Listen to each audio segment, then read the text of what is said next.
জয় জগৎবন্ধু সুন্দর। এর আগে আমি দুর্গা দেবীর সম্বন্ধে কিছু কথা জানিয়েছিলাম। আজ আমি মাতামা মহালক্ষ্মীর সম্বন্ধে কিছু কথা বলবো।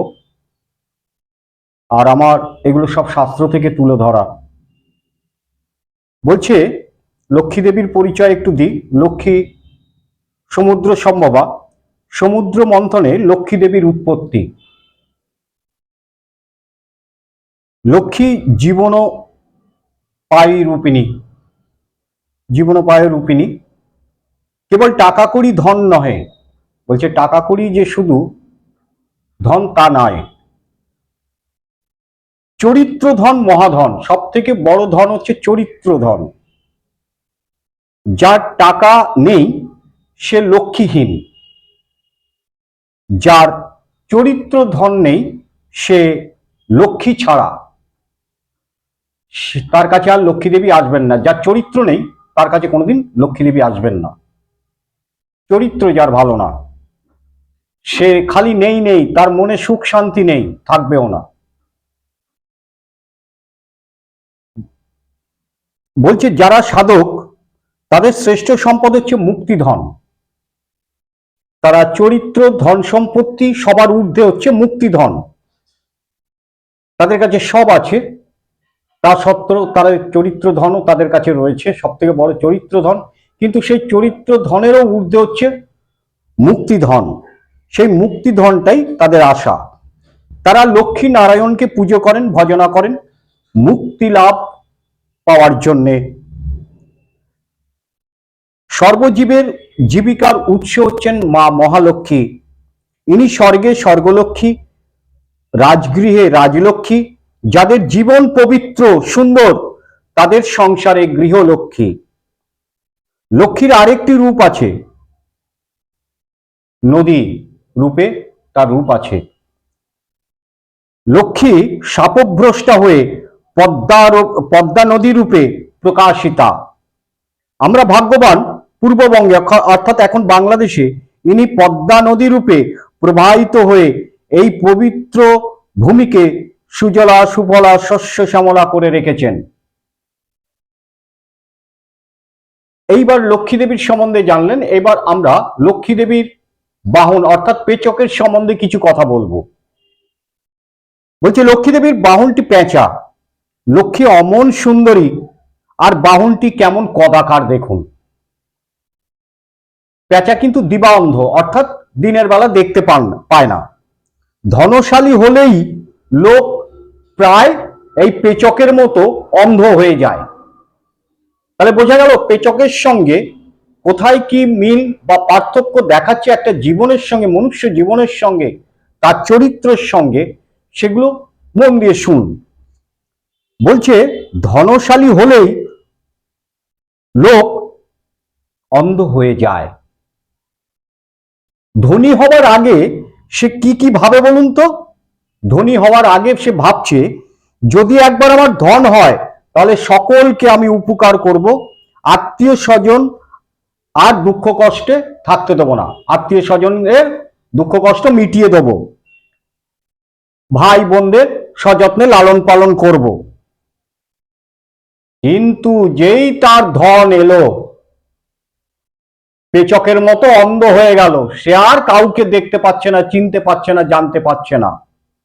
এই হচ্ছে মনুষ্য চরিত্র।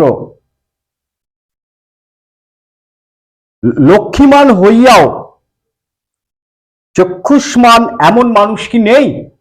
আছে। বলছে ধন সম্পত্তি হয়, তারা কি সবাই পেচক হয়ে যায়, অন্ধ হয়ে যায়? না, হয় না। আছে, কিছু আছে। লক্ষ্মীর বাহন পেচক তাদের প্রতি ভালো কথা বলেছে। কি বলেছে পেচক? কি বলছে? বলছে ভাই অন্ধ হও,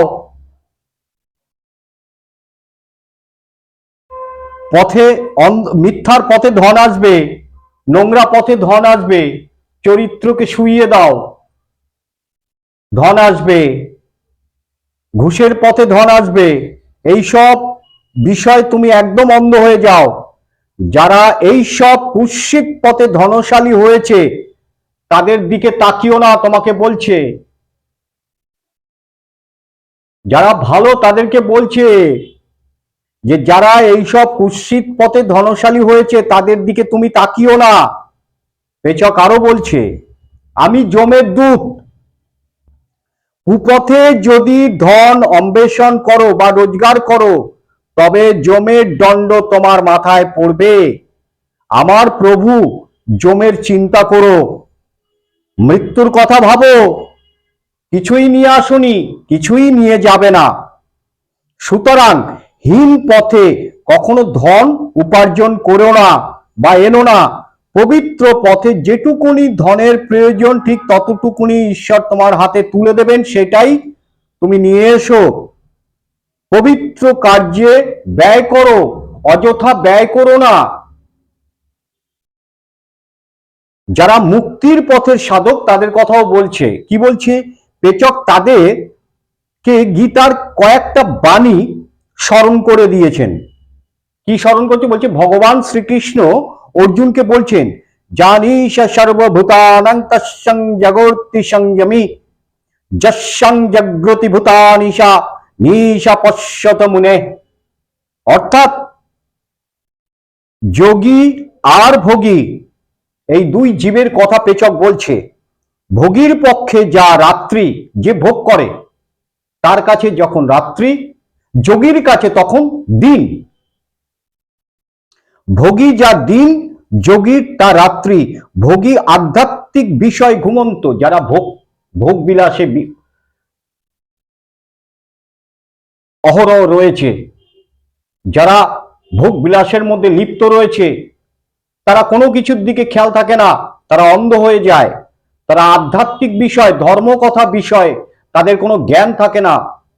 ওই পথে ঘাটে একটু পড়লো, একটু টেরিয়ে শুনলো, চলো, এটাই হচ্ছে জীবন বলছে। তারা বলছে এই ভোগটাই ভোগ করতে এসেছি, ভোগটাই জীবন।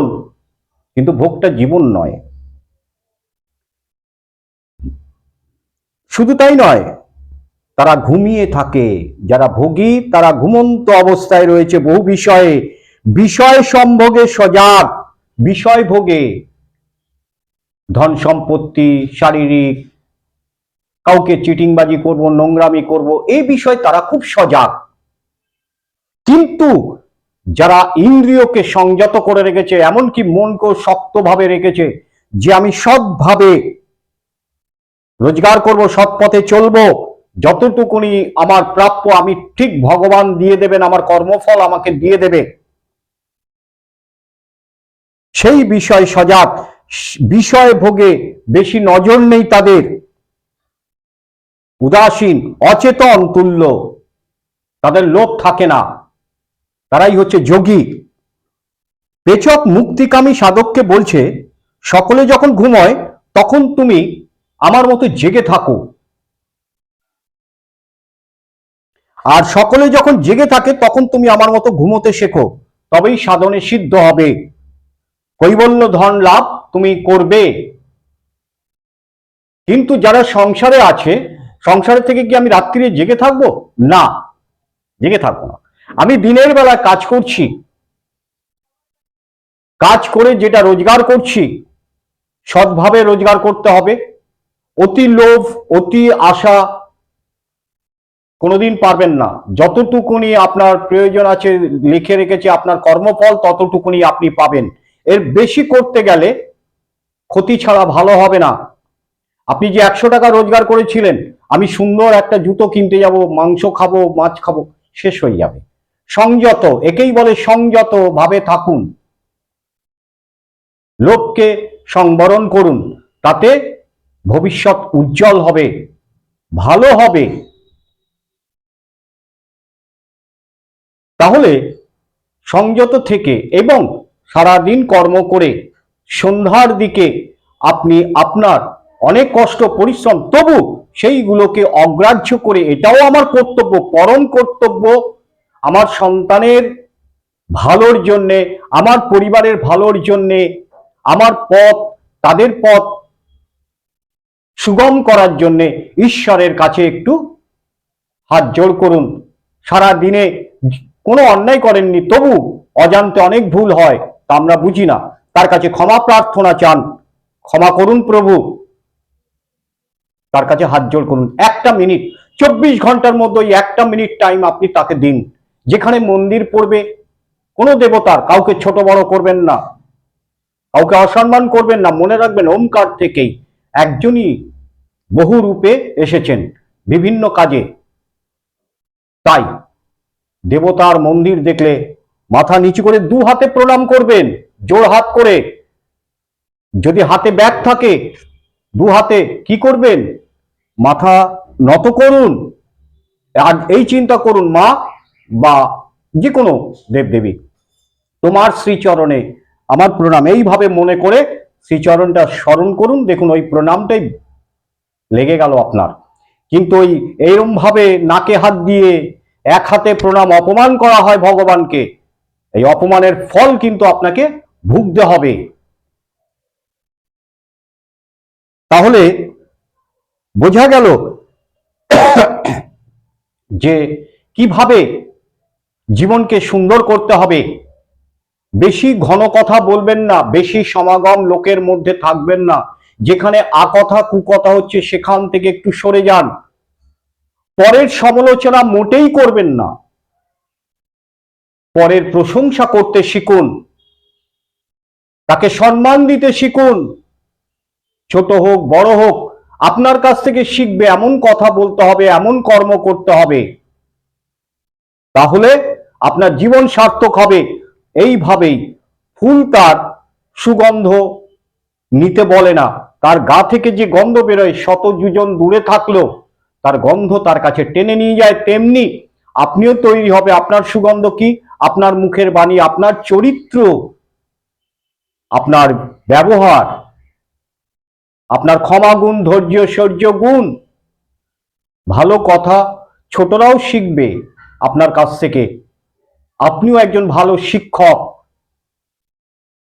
যে তারা শিখবে, কিছু শেখাবো, তারা যাতে সুপথে যায়, এটাও একটা ভালো চিন্তা এবং ভালো চরিত্রের গঠনের লক্ষণ। এটা মনে রাখবেন। বিদ্যা আমি অর্জন করেছি, সেটা যদি সকলকে না শেখাতে পারলাম, সেই বিদ্যা পুছিয়ে লাভটা কি? কি শিখলেন তাহলে? বিদ্যা অর্জন করেছি অন্যকে সুশিক্ষা দেওয়ার জন্য, সৎপথে নিয়ে যাওয়ার জন্যে।